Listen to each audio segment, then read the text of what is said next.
What's going on, everybody? Welcome back to another episode of the single-player Let's Play series. Sorry it's been a little while. I've been fighting the flu for the last week or so, and yeah, when I get the flu, my body basically gives up on life. So it's been a few years since I've had it, about 6 or 7, and my body was not looking forward to having it again, so it's been a while. So I'm starting this episode off with a bit of a montage while I go through and replace all of our windows with some really neat architecture craft ones. So I have been looking at architecture craft for a while now, and it is about time that I actually do something with it. It's a fantastic mod. It looks like it is pretty well written. I usually am nitpicky about mods that seem to be, you know, kind of tossed together or not well thought out or whatnot, but I haven't had any complaints with it so far. It seems to be pretty darn perfect. So yeah, this entire first little bit here is just going to be a series of me going through and trying to figure out kind of exactly what I want to do here with this setup.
The entire architecture craft stuff here, it's neat. You have to go through and actually place each one of these blocks down, and then you go through with whatever pane of your choice you want to do, which is great because I like these white panes. I'm not crazy for the weird checker effect that's caused by the border on the block.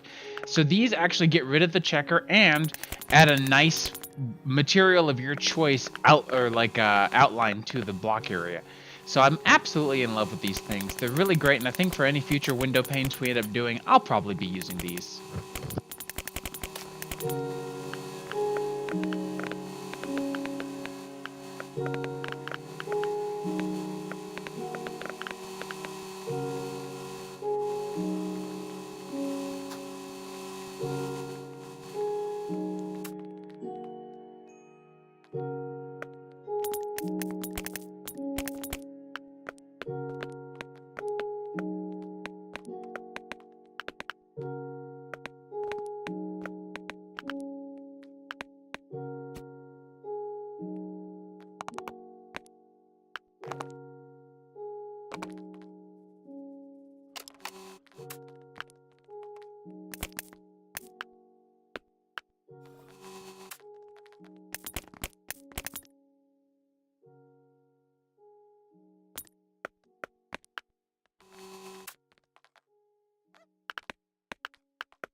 So this episode, I'd like to work on getting ourselves a few things from Redstone Arsenal. So to get started with that, we need to get a compactor, first of all.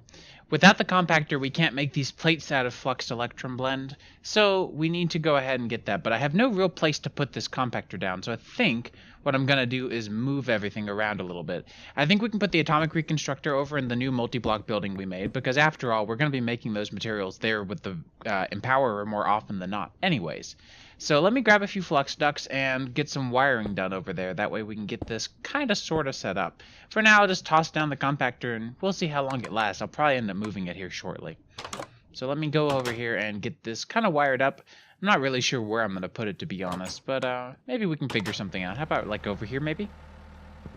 Yeah, so how about right there? That seems to work. We can put the pressure plate on top, just how it's supposed to go. And I'm going to go ahead and move the arcane ensorcellator as well. We have these little wireless flux things from RF Tools. So, or not RF Tools, Extra Utilities. And so we can provide power wirelessly to our arcane ensorcellator with it kind of in a place that makes sense. So for now, I want to go ahead and move those and get these flux ducts upgraded as well, because we've got a lot of things using quite a bit of power now, and since we're storing so much power, we may as well properly transmit it. So I've got some hardened flux ducts, which will slightly improve our power transmission. So yeah, definitely kind of a improvement to how much we can get done here. So let me just patch up this hole here, and we should be good to go, I think.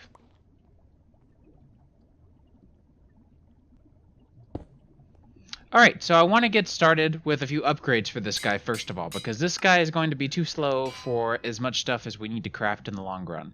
I'm going to be looking at making 24 of these flux electrum plates, so we have to get ourselves lots of molten redstone to make lots more of the flux electrum blend. It's going to take a while. We're also going to need to smelt this up in the induction smelter with some sand, so I've been making myself some more of this electrum blend and some sand on the side as well. So looking into it, we'll go ahead and compact these into blocks and get more of them cooked down in the crucible here. Alright, there we go. So I think we have enough to get our first piece of armor from Redstone Arsenal, and this will get us the chest plate, the most expensive piece of them all. And this guy's going to store quite a lot of power. We're going to get it enchanted, and it's going to now store even more power, but it'll also have some bonus protection, which is nice. Moving on to a pair of legs. We can get them enchanted as well once we get everything kind of charged up here. There we go. More holding. Awesome. On to the boots. Maybe we'll get Feather Falling 4 for these. Who knows? It'd be cool. Nope, looks like just protection and holding. And finally the helmet, the last bit here. And looks like we got fire protection, holding, and unbreaking. Well, that's not too bad, but I want to get some extra books here, because I want to get started with a disenchanting lens from our good old mod actually editions. So now that I've got Feather Falling 4 on my boots, I want to kind of look into ways to improve the enchantments on our other pieces that we just enchanted, because they weren't too great. So we're going to need 7 empowered diamantine crystals, an enchanting table, and an empty lens. So let's go ahead and get the enchanting table made up here. And we're going to need a plain lens. And we'll go ahead and get these diamantine turned into a block. We're going to go and just do the block recipe since it's easier, even though it does leave us with 2 extra in the end. It'll be fine. Alright, and there we go. All done. So we can go ahead and turn these back into their little gem forms and combine them together here to get ourselves a lens of disenchanting. I'm also going to make myself another atomic reconstructor here. I brought the redstone torch to flip it over, and I've got it wired up here. So now all we have to do is toss a pressure plate and the lens on it, and we are done. So now I can take my armor and throw it on here to get off some of these enchantments, mostly the fire protection that I have not been wanting. So I'm going to end it off here with a bit of another montage, because the angel ring is a pain in the butt to craft, but it's the last thing that I wanted to make. So it's a fun thing to make because there's a lot of ingredients that you kind of have to go along and throughout the way and make that you wouldn't really expect to need. Things that you don't really remember exist, or you just don't think about, like capturing chickens and squids. So it starts you off with the chicken wing ring, and then you have to move on to the ring of the flying squid. After you've gotten the flying squid ring, you can use it to help propel yourself into the air a little bit. This was where Feather Falling 4 really helped out a lot. So I, got a few speed upgrades, got myself better grid power generation, and I built a weird little water area, water feature slash whatever. It's hard to describe. You'll see as I build it. it's a neat but odd little structure that I put together for all the different methods that we use to make grid power, because there are so many different ways that you have to use in the pack. Because of the way that extra utilities has changed, you now have to vary it up a little bit. You can't just do, 3,000 grid power all using water wheels or water mills. You have to shift things around a little bit. So because of that, I have an area here that I'm working on kind of here and there that you'll see throughout the video here, where I'm going to kind of combine the lunar panels, the solar panels, water wheels, and water mills and fire mills, all to create like about 130 some odd grid power. And this is more than enough to do most of the extra utility stuff that you need to do, as well as fly using the angel ring. So getting the angel ring itself from here is not particularly difficult, so I'm just going to go ahead and leave the montage rolling as we get everything set up here. I had a hard time figuring out how I wanted to build this, but I wanted to use the basalt that I've been getting from mining here lately. It's a really nice material, and I forget to use it most of the time, and it's so dark that I kind of don't know how to use it, but with all the other things in extra utilities also being kind of dark, I felt like it was a good fit. So I'll leave the rest of the montage to roll while you watch me get the angel ring and watch me go ahead and get this weird structure built up. Again, it's going to look kind of strange, but I think you'll appreciate in the end that it's mostly just a tribute to the fact that there's a lot of different stuff that you have to do in this mod. So I hope you guys enjoyed this little montage. I'll cut in if I have to.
So the last thing that I wanted to mess with today was Waystone. I grabbed this from one of the villages, and they seem to be really cool. So you can set them with a name, and it seems like from there, once you've set them with a name, you can right-click to activate them, and you can teleport to other Waystones at the cost of experience. And it looks like the experience is possibly based on the distance. Either way, this is really cool, and I kind of wanted to have this set up. That way we could see what it was all about and get around to the different villages a little more easily. So like I said, it takes up some levels, as you can see, but it's definitely worth it in the long run. So, I think I'm going to call it an episode there. I do apologize that a lot of it was just montage-y stuff, but, you know, getting this little setup over here was kind of lengthy and kind of difficult to do. I had a hard time with the slopes and figuring out kind of what angles I wanted to do for the appearance. It's still not beautiful or perfect by any means, but I think it's good enough for now.